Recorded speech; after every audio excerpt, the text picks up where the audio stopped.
So I've been training in my basement for 2.5 years, and I've never made a video on my safety straps. I figured it was high time I did that. Now I'm sitting here in between sets of safety bar squats, and safety is something that's very important to me because I train alone and my goal in life is to not die. So I wanted to go ahead and make a quick video on these, as well as kind of combat some of the rumors and misconceptions I've seen in the comment section from people who think that the safety straps are actually less safe than your traditional pin safeties.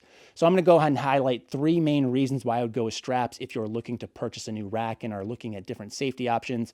I think straps are the way to go. So number one I want to talk about is your own personal safety. And this one's kind of tough because at a very basic level, both pins and the straps do the same basic job, which is to keep the barbell from crushing you. Whether you're benching, squatting, or whatever else you're doing in your own rack, that's your business. The goal of these is to keep the barbell from crushing you. And both do a great job at this. But where the safety straps really excel is because of the material they're made of. In fact, they're rated to handle over 10,000 pounds. They're a heavy-duty nylon.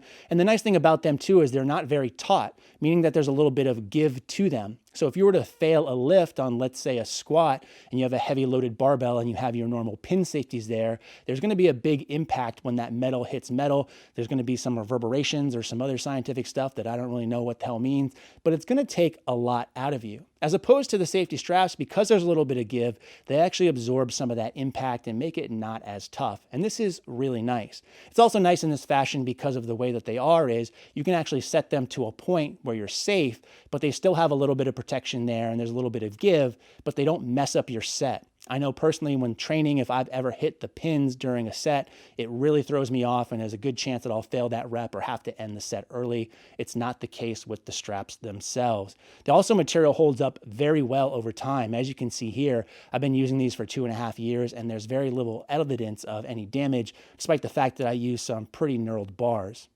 Part of the problem is too, I try not to fail that much, but it's been known to happen from time to time.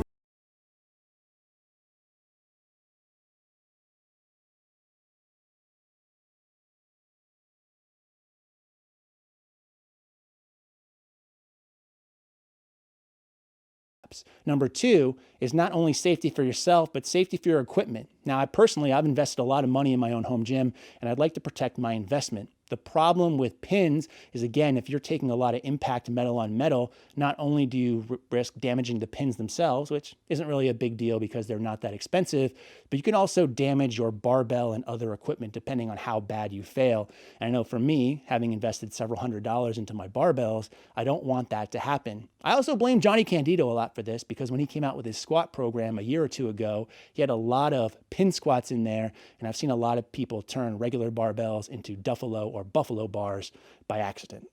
Now, I'm not just blaming Jonnie for this. Obviously, this is something that happens all the time, but whether you're doing rack pulls or other things where, again, you're taking that impact metal on metal, there's a high chance you could damage the bars or equipment, and that's something that I personally would like to avoid if possible. Another nice thing about these is the third is the versatility that they have in them. Because they're not a straight bar right across, you have some options in where you want to mount them. You can actually alter them so they're diagonal or whatever, and really choose where the bar fails. So if you traditionally fail in the front for squats or in the rear in squats, you can actually set this up so the bar fails in your preferred fashion and falls away from you rather than falls on top of you and staples you to the ground even though you have pins set up. Now, that's still an option with the safety straps, but again, they're pretty versatile in this regard.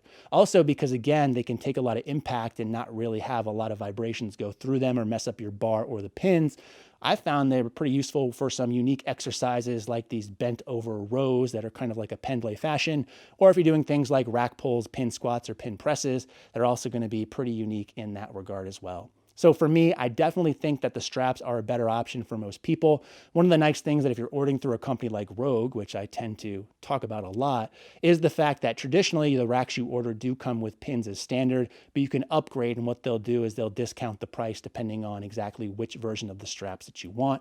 I'll link them in the description box below. It's not an affiliate link, but I think that as much as I talk about Rogue, they deserve to pay me or give me some free stuff for once because I spent a lot of money on your shit and I talk about it a lot. But I am very happy with my purchase, and I think you will be too if you go with the straps. In the meantime, as always, thanks for watching, and we'll talk to you next video.